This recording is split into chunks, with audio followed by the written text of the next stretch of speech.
Selamat pagi, salam sejahtera bagi kita semua keluarga GPD El Shaddai Magelang. Pada saat pagi hari ini kita kembali akan diisi oleh renungan kebenaran firman Tuhan.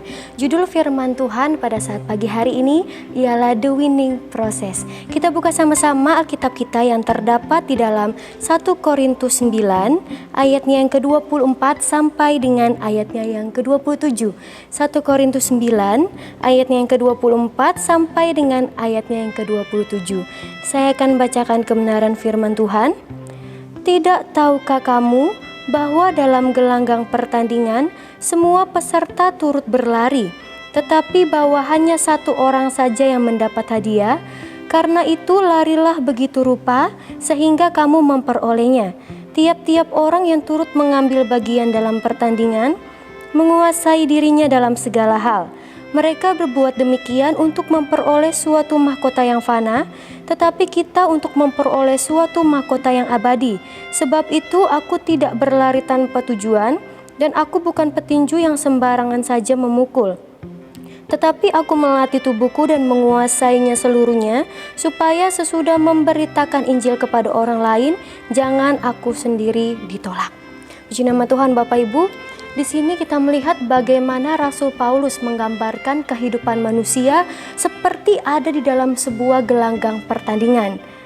Dan tiap-tiap orang yang ikut mengambil bagian di dalam gelanggang pertandingan itu, seorang itu harus melatih tubuhnya dan menguasainya seluruhnya. Sekilas kita melihat latar belakang dari kehidupan Rasul Paulus. Pada waktu itu namanya ialah Saulus. Bagaimana kehidupannya yang tidak dapat mengendalikan dirinya dengan baik, sehingga hidupnya dikuasai oleh hal-hal yang jahat. Yang sebenarnya Saulus ini dia adalah orang yang level kerohaniannya di atas di dalam keyahudian. Dia banyak mengerti kebenaran firman Tuhan, tetapi justru dia jahat di mata Tuhan karena dia hidup tidak berkenan di hadapan Tuhan. Tetapi melalui setiap proses-proses yang ada, yang melatihnya membuat dia memiliki pengendalian diri, sehingga kita tahu bersama pada akhir kehidupannya Rasul Paulus dapat mengakhiri pertandingan imannya dengan baik.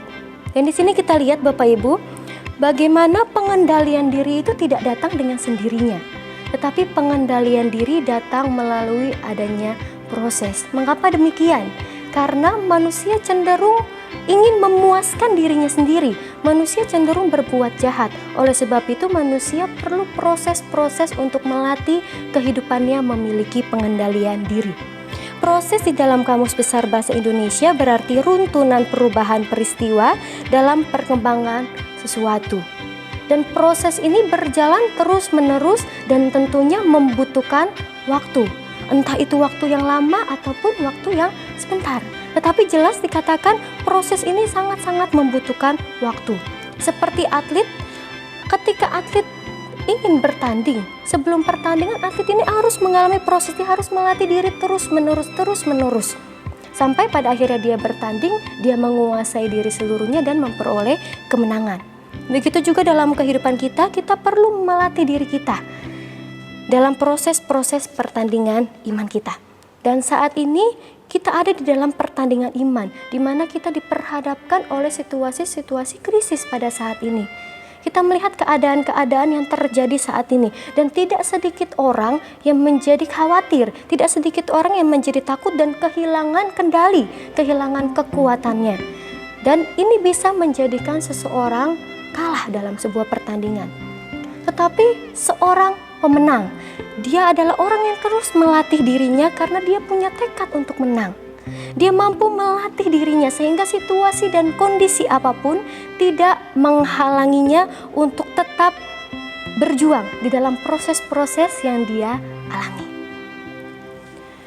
Lalu Bapak Ibu yang perlu kita ketahui, ada hal-hal yang sangat-sangat perlu kita perhatikan di dalam kita menjalani proses-proses pertandingan iman kita. Tentunya ialah hal-hal jasmani dan hal rohani. Kita akan belajar bersama-sama mengenai hal-hal jasmani dan rohani. Pertama kita melihat dari hal-hal jasmani. Di dalam proses-proses pertandingan iman kita, kita perlu melatih jasmani kita dalam hal mengatur waktu dengan baik. Di dalam Efesus pasal yang kelima ayatnya yang ke-16, di situ dikatakan pergunakanlah waktu dengan sebaik mungkin karena hari-hari ini ialah hari-hari yang jahat.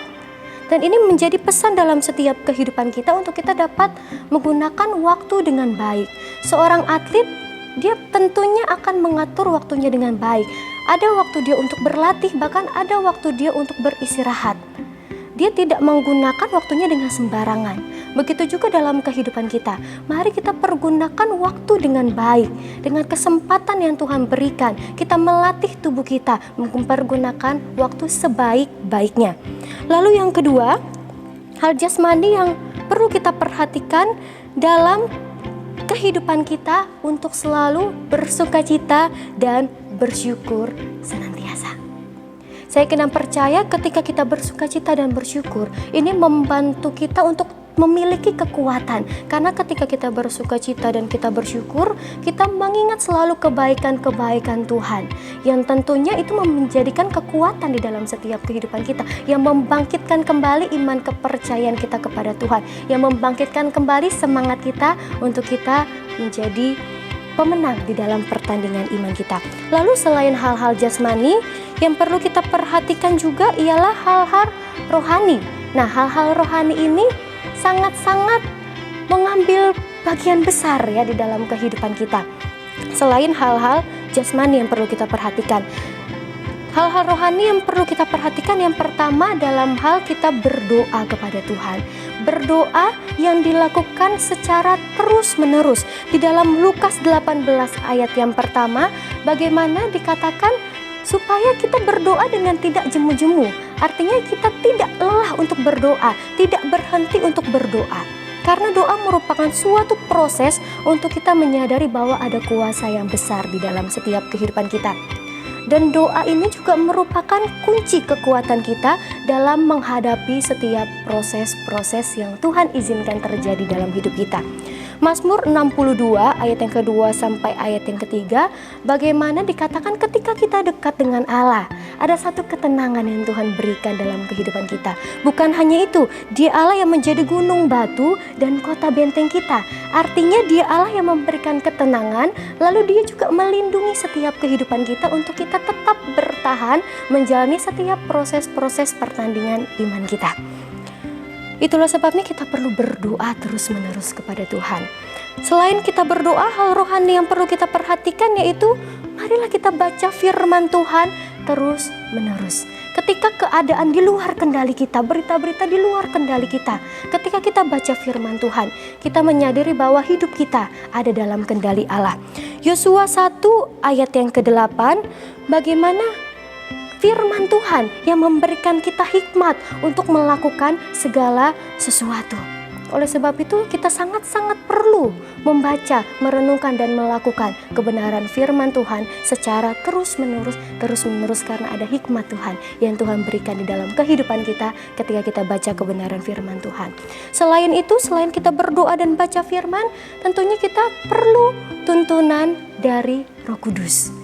Itulah sebabnya kita perlu meminta tuntunan Roh Kudus agar senantiasa Roh Kudus yang memimpin, menuntun setiap kehidupan kita dalam kita menjalani proses-proses pertandingan iman kita. Sampai pada akhirnya kita memperoleh kemenangan bersama-sama dengan Tuhan. Jadi dapat kita simpulkan Bapak Ibu Saudara yang berkati oleh Tuhan, proses inilah yang sangat-sangat penting di dalam setiap kehidupan kita. Karena dari proses itu akan menentukan seseorang menjadi pemenang atau seseorang kalah dalam pertandingan. Ketika seseorang tidak dapat menguasai dirinya, tidak dapat mengendalikan diri, tidak mau melatih dirinya, seseorang akan kalah dalam pertandingan karena kehidupannya tidak bisa dia kendalikan. Tetapi seorang pemenang, dia pasti akan menghargai setiap proses-proses yang ada. Dia terus melatih dirinya dengan baik sampai pada akhirnya dia dapat mengendalikan dirinya dan menguasai dirinya seluruhnya sampai pada akhirnya dia memperoleh kemenangan bersama-sama dengan Tuhan. 1 Korintus 9 ayat yang ke-24 bagian terakhir. Dikatakan, karena itu larilah begitu rupa sehingga kamu memperolehnya.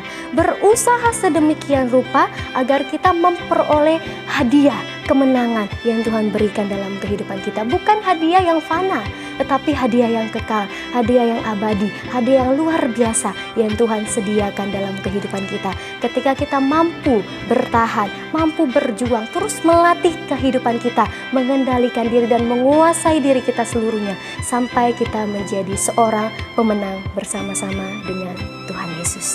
Puji nama Tuhan. Bapak Ibu yang diberkati oleh Tuhan, kiranya firman ini memberkati setiap kehidupan kita. Kita akan berdoa bersama-sama. Terima kasih Tuhan Yesus yang baik.